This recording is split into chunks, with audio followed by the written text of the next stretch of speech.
ផ្ទះដំបូលក្រហមចំនួន108ខ្នងសង់ប្របនឹងដងផ្លូវជាតិលេខ7ក្នុងភូមិសម្បួរសែនជ័យឃុំស្វាយជ្រះស្រុកស្នួលខេត្តក្រចេះគឺជាលំនៅឋានរបស់អតីតយុទ្ធជនដែលរាជរដ្ឋាភិបាលបានផ្ដល់ជូនស្ថិតនៅក្នុងទីតាំងដីសម្បត្តិសង្គមគិច្ចសម្រាប់ផ្ដល់ជូនអតីតយុទ្ធជនទំហំ250ហិកតា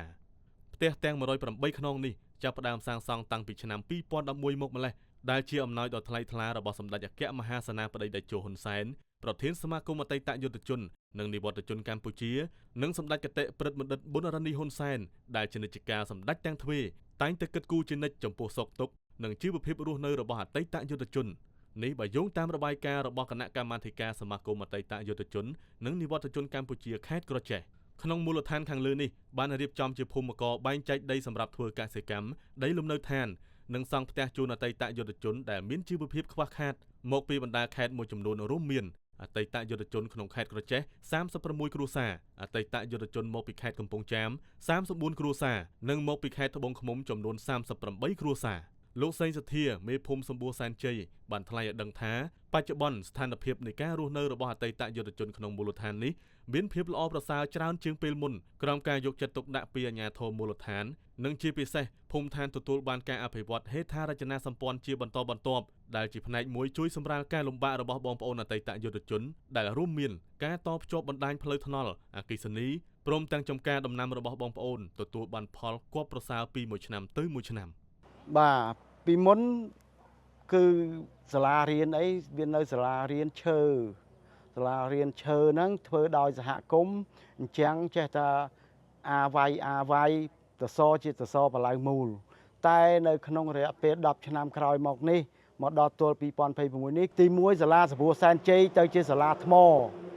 ហើយធ្វើជាលបងថ្មហើយមានសួនកំសាន្តដោយមានសុំទៅជាដូចជាអង្គការទស្សនពិភពលោកសុំទៅជាអង្គការផ្សេងដើម្បីឲ្យគាត់ចូលមកជួយនៅក្នុងសាលារបស់យើងនឹងដើម្បីឲ្យតាក់ទាញសិស្សឲ្យបានចូលរៀនច្រើនបាទហើយនៅចំណុចទី2នោះគឺគេហៅសាលាប្រឡោះព្រួញបឋមសិក្សាប្រឡោះព្រួញបាទពីមុនជាសាលាឈើឥឡូវคล้ายទៅជាសាលាថ្ម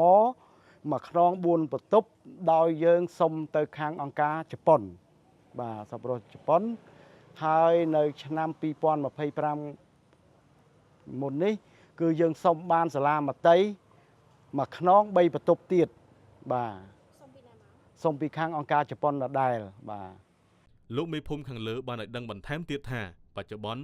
បងប្អូនអតីតយុទ្ធជនដែលរស់នៅតំបន់នេះក្រៅពីទទួលបានប្រាក់សោធននិវត្តន៍ប្រចាំខែពីរាជរដ្ឋាភិបាលពួកគាត់ក៏អាចរកចំណូលបន្ថែមពីផលដំណាំរបស់ពួកគាត់ដែលមានដូចជាដំឡូងមីស្វាយកែវរមៀតស្វាយចន្ទីជាដើមចំពោះទិន្នផលដែលដាំដុះបានមិនពិបាកក្នុងការស្វែងរកទីផ្សារលក់ចេញទេព្រោះតែមានឈ្មួញចូលមកទិញដល់ផ្ទះនិងដល់ចំការរបស់ពួកគាត់ទាំងនេះជាផ្នែកមួយនៃការរស់នៅរបស់អតីតយុទ្ធជនក្រោមការគិតគូរនិងយកចិត្តទុកដាក់ពីសំណាក់រាជរដ្ឋាភិបាលកម្ពុជាដែលមានសមាគមអតីតយុទ្ធជននិងនិវត្តជនកម្ពុជានិងអាជ្ញាធរមូលដ្ឋានជាសេនាធិការសូមជម្រាបជូនថាសមាគមអតីតយុទ្ធជននិងនិវត្តជនកម្ពុជា